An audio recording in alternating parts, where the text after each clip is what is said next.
Hello and welcome. This is Jennifer McGuire. Today I am very excited and incredibly honored to share the work of one of my favorite card makers, Michelle Short. Michelle's cards can be found on thecardgrotto.com, and I'll provide a link to that in my description below.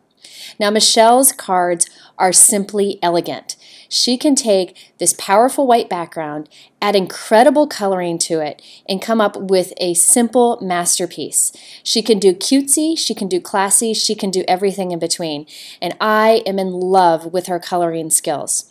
So here are some of the cards from her blog that are some of my favorites. I really love all of her cards, and I really hope you'll check out her blog.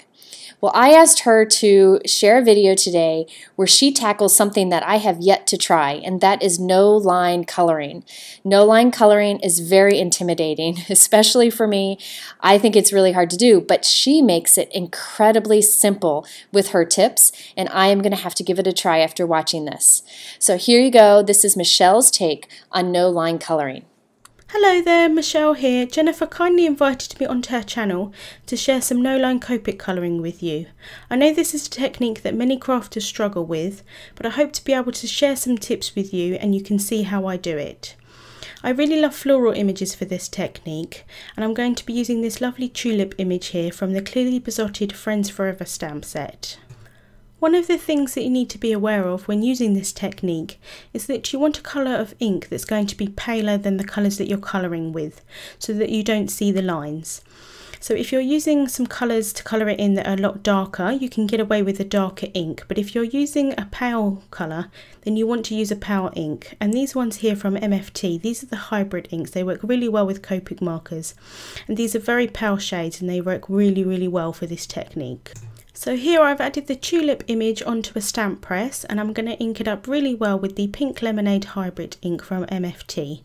I'm using pink here today because I'm going to be using some pink tones on the flowers. But like I said before, any pale ink will work quite well. So I'm just lining that up and stamping that down really well. The obvious problem with using such pale shades of ink is that it's difficult to be able to see them.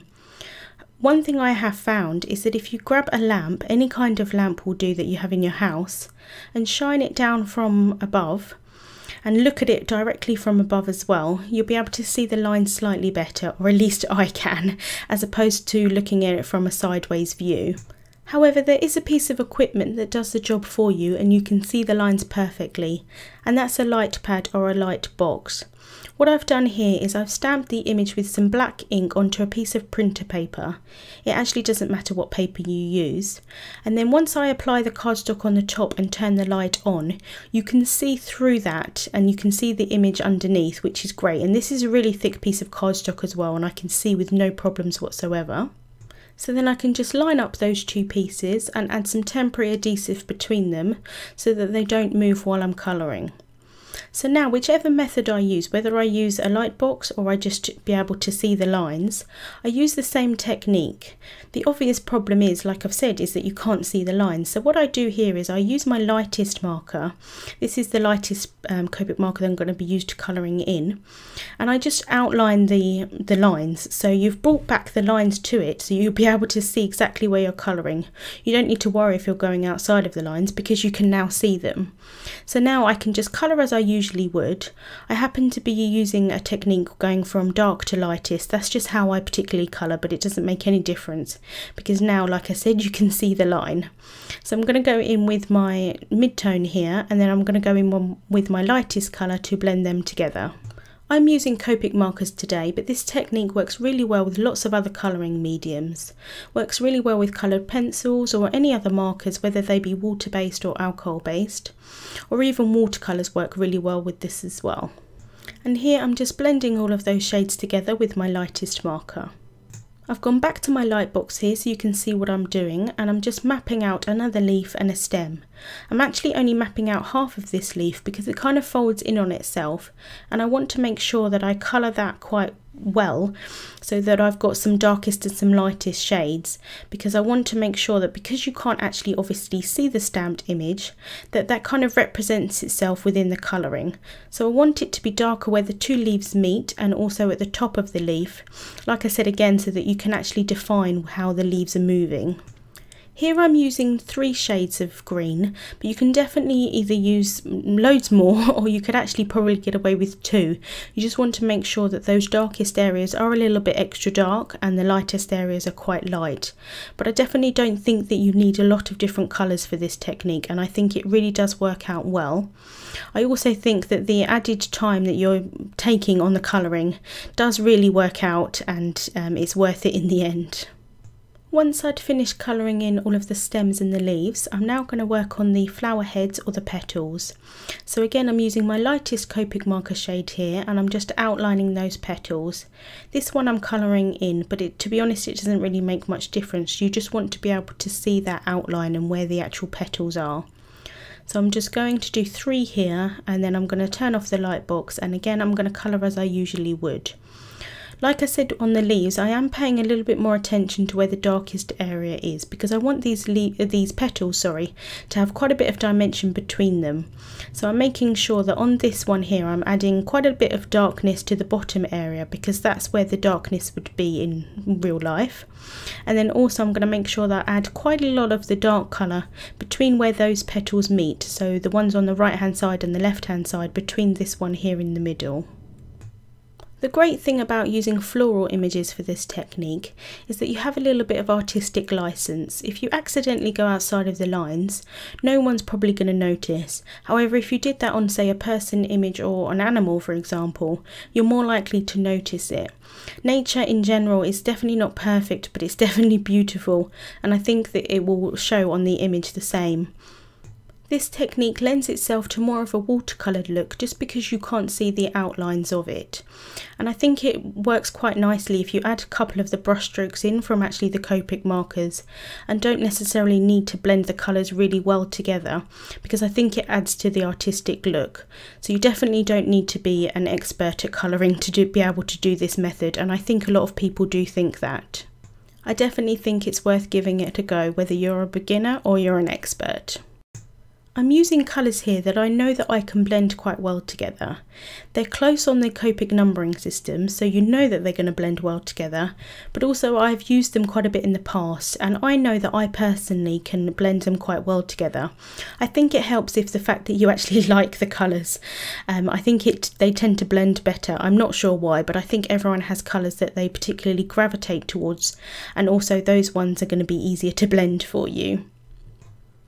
Here this petal folds up on itself, so I'm going to make sure that I add the darkest colour just in between where that kind of petal folds up and goes next to the other petals. And on the actual bit that is folding up, I'm just going to keep that quite a bit lighter, with a little bit of darkness at the bottom, so you can see the dimension of it folding. When I went to colour this petal here, I don't know how well you can see on camera, but while I'm using this darkest shade of Copic marker, I've got a couple of white spots, and kind of in real life they're a little bit sticky, and I guess not kind of the colours coming out as such. This often happens if your Copic marker is empty or getting that way, and so there's not enough juiciness of the ink kind of getting to the bottom of the nib.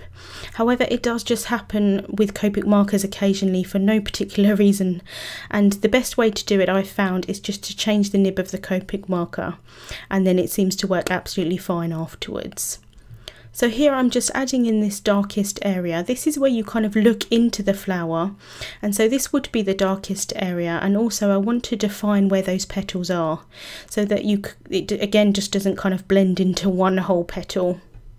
Once I'd finished colouring in the flower, I'm going around the outlines with a very pale Copic marker. This is B000, and I'm literally just outlining the whole of the image here, and then I'm going to go in with a colourless blender, and I'm just going to blend those edges out to kind of give it a more softer look. This helps define those lines, and also if you go outside of the lines, it again helps to define them so that they were meant to be there. And then I'm going in with my mid-tone of Copic marker here, and I'm just adding in some more darkness to those areas, and I think this really helps just make the image pop and just define those petals. I've spent a long time colouring in the image, so I want to keep the rest of the card pretty simple so that that colouring pops and it is the focal point of the card. So here I'm going to use this sentiment. This is the Sending You Love sentiment from the A Little Sentimental set, also from Clearly Besotted, and I'm going to ink that up with some Memento Tuxedo black ink. And then again, I'm going to stamp it onto some cardstock. So I'm just going to line that up here and stamp that at the bottom, pressing down really well, and then I'm going to cut that out with my guillotine. Here I've got an A2 sized card base, and this is made from some Paper Tray Ink Lavender Moon cardstock. I'm just adding some adhesive onto the back of my panel here, and I'm just going to stick that down. I do like to add quite a bit of adhesive just to make sure that it doesn't come apart. So just popping that down, and I have actually left the panel a little bit longer than the card base itself, so I've got a little bit of extra wiggle room, and then I can just cut that off with my guillotine. So here I've got that sentiment piece, and I'm just going to look to see where I want it, and then I'm going to add a little bit of foam tape to the back. This is that huge roll of foam tape from 3M, and I'm just going to cut a little piece off. I know that I want to add sequins behind where this sentiment panel is, so I'm going to leave some little gaps in it. I did see that Laura Basson showed that you can cut the sequin in half and it kind of looks like it's still popped behind, and I think that idea is an absolutely excellent one. But because I know in advance that I'm going to do that, I can just make sure that there's some gaps in it so that I can pop the sequins behind. The sequins I'm using today are little things from Lucy's cards, and I'm going to add them with a little bit of multimedia matte. So I'm just adding a little bit onto the back of this sequin here. I am actually using them from a couple of different packs of sequins. And then for this tiny little one, I'm just going to add a little dot of that onto the card itself and then pop the sequin on top. And I'm just using some tweezers to help me align those. And this sequin at the top here, I'm just going to add a little bit of the multimedia matte again onto the back of that and pop that behind the sentiment panel. I really loved the pink tone, so I decided to make another one in some purple tones. And although the cards are really quite plain and simple, I think the no-line colouring technique really does give a big impact to the card. So that's my card finished for today. I want to say a big thank you to Jennifer for having me on her channel, and thank you so much for watching. I hope you enjoyed watching Michelle work as much as I do. Now, in the middle are 3 links. The first one is to Michelle's YouTube channel, and the other 2 are to some other guest artists I have featured. You can find all the supplies Michelle used in my YouTube description below, and much more information over on my blog. Thanks for watching, and thanks again, Michelle. I really appreciate you sharing with us today.